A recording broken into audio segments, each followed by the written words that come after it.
Salut, bonsoir la grande famille de MK Mbelu TV officiel. Je suis ravie de vous retrouver dans cette nouvelle vidéo.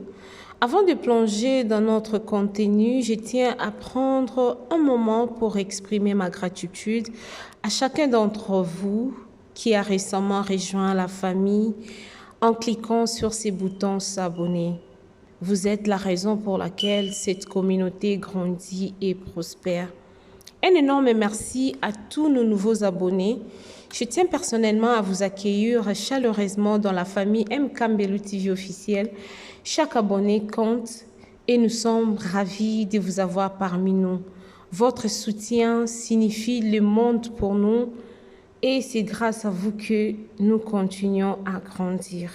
La grande famille, je crois qu'aujourd'hui, je suis là pour essayer un peu de parler de notre artiste. Hein. Elle ne fait plus le théâtre. Mamie la chatte. Son vrai nom, c'est Karine Massamba. Oui, Karine Massamba, l'ex-femme de notre président Caleb Bienvenue Toukebana. Pourquoi on a amené cette histoire aujourd'hui? La famille, je vais vous mettre une vidéo de notre TikTokeuse Mervyn Minopembe. Elle a dit que, comme vous le savez, elle vient souvent dire ce que les gens lui disent. On l'appelle pour dire des choses et puis elle vient pour rencontrer ça sur les réseaux sociaux. Elle a dit qu'on l'a appelée pour lui dire que non, mamie la chatte, elle n'est plus belle, elle est devenue moche, elle souffre. Elle a parlé de beaucoup de choses. Avant que avant que je puisse faire une petite analyse, j'aimerais d'abord vous laisser suivre cette vidéo. Comme ça, nous allons revenir tous ensemble, ok?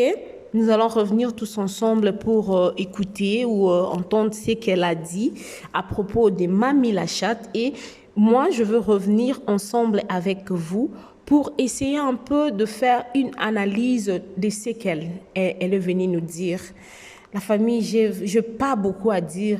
Je peu de choses à dire, mais restez concentrés, restez figés ici chez MK Mbelu TV officiel. On va partager et on va essayer de comprendre qu'est-ce qu'il y a au juste, qu'est-ce qui se passe, qu'est-ce qui a fait que Mervyn puisse venir parler de mauvais pour Mamie la chatte Karine Massamba, l'ex de notre président Bienvenue Toukebana. Hein? Suivons tous cette vidéo et puis on se retrouve juste après. Suivons. Mamie Massamba, moi c'est Caleb Yakala. Omoni pressé na vie, bande konanga. Nga na tout ça ba course, na zo rangeango mais na bi quand même dans sa vidéo pour na mamie Massamba. Vie à pressé, sans patience. Oh parce que mobile nanga au tromper nga na tikaye na ozo mobile muso hier a s'occuper nanga a ozananga bien. Bo souka lo kwa mamie la chatte. Ba boire mobile pour l'infidélité te ba maman. Vie à mamie la chatte, c'est ça la nga pas, c'est ça la nga ma, c'est ça la nga sonne, regrette tout dedans. Mamie Massamba. Moi, je suis à Caleb, ex-maman bana ya Caleb. Ozaka na Caleb no, nani yango éviter que Caleb azaka ndumba. Caleb alingaka mutu nyonso na théâtre. Caleb alingaka mutu nyonso libanda, aza homme à femme. Mais Caleb abande ko valoriser yo Mamie Massamba. Caleb abande vraiment ko valoriser yo. Moi, surtout, je suis Mamie la Massamba. Otiki Caleb po azalaki mabe okomina mobali mosusu ti oboti na mwana mami nga yeba ite kobotaki na mwana siko ofandi na mobali yango te pourquoi papa bana no misato tike po kelinga mobali mosusu boboti esu pe mwana mobali yango pa tiki yo omoni et puis papa mwana yango nani akomi ata na songi alinzaka ya Caleb te. Mamie Massamba bande kwa basi bozo maile baboaka mobali azo valoriser te. Mobali l'essentiel a linga yo a valoriser yo. Le reste on a yonde baby qui osa mère à palais. Bota la place mami Masamba Asuki. Le mami na samba na pota zo souffrir. Mami Masamba a offert nanda kwa HLM. Na kwa live ba ilinga histoire ya mami la Masamba.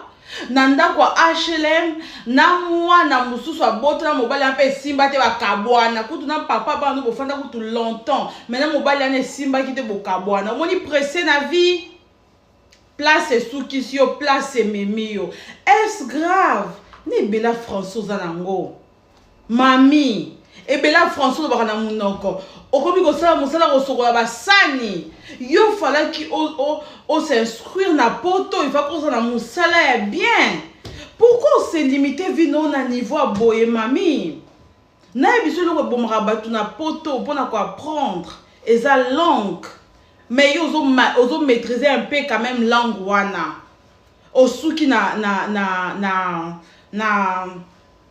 na osokola basani ndeni na poto ndako wana ofanda wana kikuku wana tala Caleb lelo ba château olelaka na motema mami olelaka pena maya miso pene bimaka yo na motema na erreur oyo salaka prends courage ko ka soni te salaka biso live oteya baleki na biso abasi bakoya na erreur oyo okoyi nango te mami yo faut teya biso que mobile il faut qu'on supporte boy na boy parce que Caleb a boya quand il ozaka pression moni poto na komi na poto ba ko pesa nganda ko mne tant la place osuki na bana 4 ndako kikuku bongo kitoko te mais pas Caleb ta la Caleb bongo za la l'aise ndako munene na vie bazaka pression c'était histoire ya mami la château était ya batebele hein histoire ya mami Masamba était ya batebele na vie surtout biso basi patience les kinyonso zana mobali na yo infidélité mobali ba boya kit même nana question comme ça par exemple nana yo kasi nana fallait tromper ka été mais en bon était pourquoi fallait lui ko respecter nana même chose fait Caleb abandé ko sala na mami Masamba mami on zuluki na poto mami obeteli vraiment mawa retour au salaire déjà maramani pour son appel à Caleb aloba ni sousouté yo so mono ki bobota na mobali mosusu boboti mwana ozonga suna papa bana na eko simba te a quand même yuma te lokola Jani Fai a yuma ta quand même noko en tout cas lelo tomba betenga histoire à mami et ça linga passe na bi pourquoi pas même ça non atandambo vu qu'il na sala salami kolo na tenté les jours dans on attend non peut ça rappelle jour à date il y a live non peut ça peut jour à live parce que non y baraté batant nini oyo na ozala libre pour na peut ça bino jour il y a live mais le jour quand on attend to robeta mais boy baka que mami la chat aza bien té milelo na milo moto a benga bisanga merveille mami ale la rakaka mami ale la rakaka mami ale la rakaka alors to solo là Ligamba mami. Oye la réponse, ya bato ba komeninga par rapport à ma mami. Oye bisika merveille photo cheto toye ba tata ku ba bosani yo mami mais et pas Caleb bande ko valoriser yo. Na chef no photo mami, bota nda ko makoboka. Et puis ba komeninga oh merveille. Soki siko malade maman, kasi ko tika la yolé la lokwa nani Karine.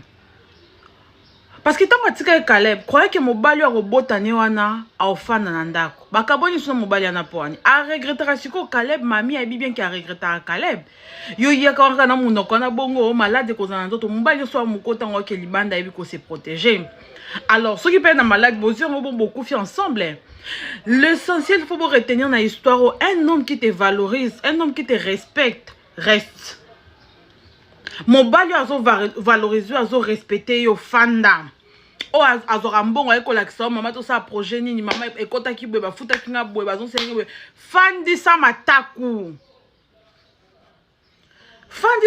parce que même si Caleb a trompé mami to tika la komona vidéo te ya Caleb na mwasi to tika la komona photo te ya Caleb na mwasi c'est ça le respect.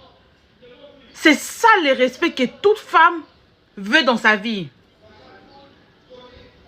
C'est ça le respect que les femmes veulent totika la romona ngote aloko notre star fali pour battant à trompaka nana tout le monde a photo te vidéo te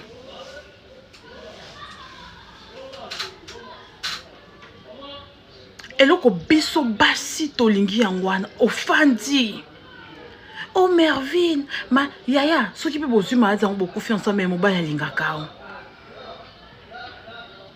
totikala komona Caleb na bongo te cela veut dire que Caleb respectait mamie Caleb abande kolinga mamie abande kofanda ne bien abande ko valoriser mamie azaki na temoko ya kitoko mais non tout encourager bozoba te mais non tant ba komi na podi okasi infidélité wana Caleb azali nango na Congo te Caleb azaki infidèle na Congo abande okanga motema ti kotanga moni bakomi na poto ya baki pe ba réalité poto tabi ya nga na komi awa infidélité ngutu ala sango même pas na monde entier peut-être okangi na moi likango moi boye na komi na poto kuna lokoyi mutando zo nga charge mundela ko pesa nga château mundela ko sala nga boye to suki wapi na mami buki kotala konta mami boko kamawa akubuki akubuka comme le quoi maman moko a 55 ans et pourtant mamie aka na 40 ans ezebele soki ezebele akomi na ba quarantaine te mais tanda komi tant bazo côté ya bino boyo kaka bandeko fanda na mobile nazo respecter soki nde respect za te kende mais mobile azo respecter azo valoriser fanda oh so kangena mabe azo senga pardon azo linga te mabe za la fanda bobi combien de fois au Caleb senga mami pardon ba fanda mami amona ki poto lelo mami konika basani na François yo tanga ki wana fako sa formation malam na poto siko na 40 surtout na 40% d'autres yaka makasi mobile ya malonga zate bozo ba ki yo ba encourager ka infidélité mbate place au mama kenda ki obota na mobile ya mutu mobile on pas zonga na moi c'est atiki lisusu mami peton bando vivre abala mobile en kuta bala kete bande ka vivre ki chéri atiki mobile o abala o honoré akikota ki chéri ya mobile ya bato puis mobile on peut akomi suko tromper biba boloba ba autoriser ka infidélité à mobile te bomoni place mami moi si à Caleb mama bana kendaki kuna pe ba trompa ki boloba nini siko tanga ki kuna ba tromper na ko la bino live bo bangate na ko ya to sola bo mata tanga ki kuna ba tromper ye siko olia boya mobile na akomo ka sonya boya ko boya mobile na mobile wande ayo boya zonga na mwasi na ye lelo atikala na mwana mami la kisaka mwana ko sala mwana étouffement na ndako na te parce que ndako fa na reza et c'est étouffement vidéo za mule mwana cheno photo mami ezate parce que TikTok ko kanga mais mami masamba moi si akale boyebi bino nyonso ini tukuna cha photo na ye akoma ko bomba mwana o abota ye wana mami chaka mwana leka mpepe za erreur na yo ya vie mami na oyelo live mami na oyelo live histoire mami pesa basi ebele leçon mobali yo alingi yo azo respecter mama fanda mobali atondaka te a respecter onde surtout mobali mwana mike na ye lona yo kaka ma yo kasi mami alelaka te Caleb mopa mami Caleb aseka kona mwasi na koma seka asekaka pressé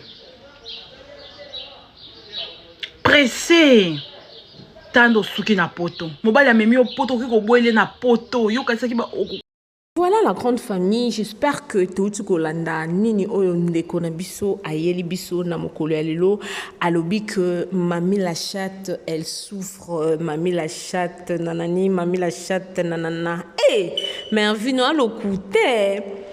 alokuta makasi oza penza lokuta ya makasi mami ka mosa mwindu ondenga vandi na wana tale no ndenga vandi video ona zongo na TikTok na ye. La famille toyo ko sala ba enquête toyo ko mona que Mervyn tia na lisolo oyo eza parce que ezaki na vidéo moko Karine Masamba c'est-à-dire Mamie la chatte akutanaki na Karine Pandora. Mamie la chatte bakutanaki na Karine Pandora comme par hasard na matanga ya ndeko moko ya mwasi kuna na poto na bango kuna bazalaka. Mamie la chatte asalaki vidéo na Pandora. Tellement Pandora bazaka na ba gueur na bango na Mervyn aye ko impliqué Karine Massamba na kati barando na bango pour dire que non, mamie souffre, mamie boye, mamie machin, non ma chérie. Est-ce que t'as la non mamie la chatte on moi si bassin hein? Autant la non mamie la chatte on bien mamie la chatte bébé li na mpandi nini. To mona ke na matanga ya Janify aw. To mona mamie la chatte. Bandeko o baza bezo ba mona bakokoke na TikTok a mami bakokoke na Instagram a mami asala ba vidéo presque chaque jour hein et puis ba vidéo muso asala aza naturel muto aza ko beba soki aza naturel et o mona na ato che filtre ndenge nini to boyite que lelo peut-être toyebi raison nini te o esala ki que mami la chatte ba kabonana Caleb Tukebana parce que biso toyebi relation wana ndenge banda kana lemba wana to mona ba onde ba o ya twana na répétition na twana wana na répétition place ba banda ko répéter wana Caleb aza mukie penza James Mutombo kutaleki munene mami la chatte aza mukie. Donc, so tali mami la chatte, mukie pena azaketa na elongio azana ngole loti, mais bazaki ensemble. Siko pourquoi toi kaka kocha minongo na biso na ba foyer batu. Toi ba te problème nini sali ke muto ana comme sika komi. Avant, oui bien. Makamsu matanga mafuta. Makamsu matisanga mafuta. Toboite ke moi ça cause ane na tort. Fallait pas aboya mobali fallait à la main ya jani wana to condamna ki ya jani hein pona nini abima kite soki esimba te vie eza précieux vie ezaka moko so sikuma mila chata moneke embadi panda ezo simba susu te na a continuer kaka kufa atika 3 précieux bana nae atika ba 3 prince nae pardon pour exemple la mère des garçons. Fala kufa akanga makana libala. Mais non ma chérie, sois sérieuse. Hein, zala sérieuse. Pour yo koloba ke non mami la chatte lelo a baby azo regretter libala. Ezalaka. Na ki chérie kutu batu ba chérie bazaki chérie pendant longtemps ba kabwani so moni chérie wana na mwasi mususu ka mutema pena mo mutema e fiu fitaka. Ezala du côté l'homme ou côté femme. Ozaki na mo chéri moko boye omona mibali misuku tu bazaki omona aboyani na mwasi meso amoni mwasana na mobali misusu obeta mwasi wana po ani eze lo mwenza nkati so mami la chatte lo yo ka mtema pasa ota papa ba na ngai peut-être so na vanda ki na ngai peut-être boyete peut-être mais c'est déjà passé. Mami la chatte fait sa vie, Karine Massamba fait sa vie, Caleb Bienvenu Tukebana aussi fait sa vie. Pourquoi to ya ko banda luka ka buzz sika buzz ezate? Pourquoi to linka to salir ba komba bato sika place au salir ba komba bato ezate? Moi so penza la famille obomo na yemba oyoyo. Moi so abeteli, moi so abebi. Ata boti mwana mususu eke na mbala ne simbite. Akufa tepo na mobali.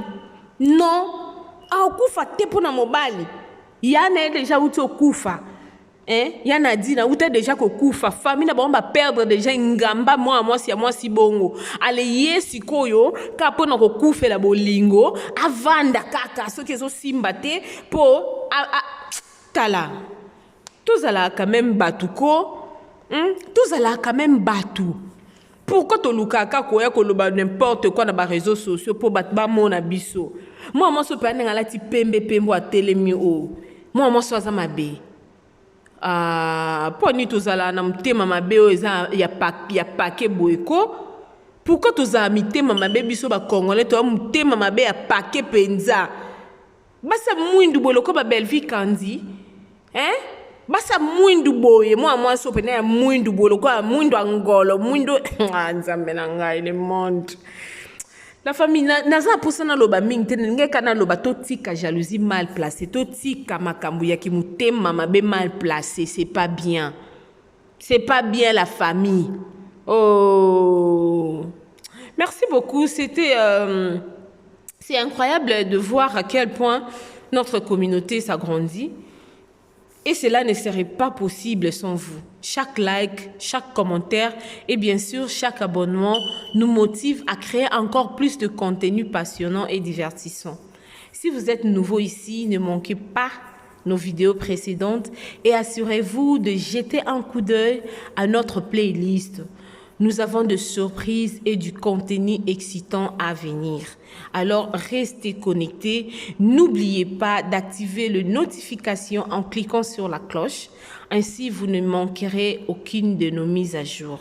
Et si vous avez des suggestions, des idées, des conseils pour de futurs contenus, partagez-les dans les commentaires ci-dessous.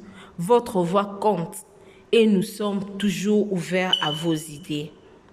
Encore une fois de plus, merci du fond du cœur pour votre soutien.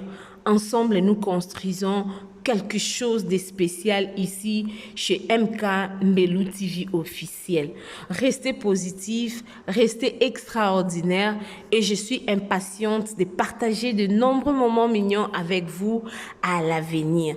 À bientôt dans une prochaine vidéo. La famille, j'aimerais avant de finir, rappeler encore à tout le fan de Bellevue TV que notre film Mon enfant ils a déjà wana. En tout cas, consommons le film éducation makasi ezana kati ya film wana mutu na mutu azozwa par na ye kaka bomo mesano ndenge Bellevue moko alobaka focus travail musala eleka maloba nebele na Bellevue TV musala nde elekaka maloba nebele.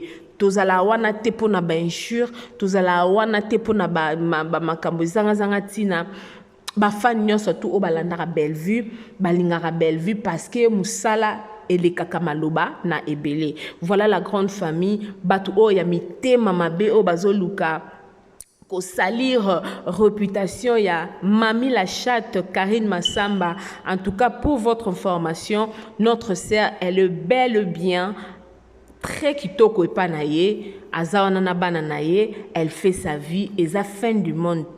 Voilà la famille, je vous laisse, on se retrouve à la prochaine. Bisous, bye.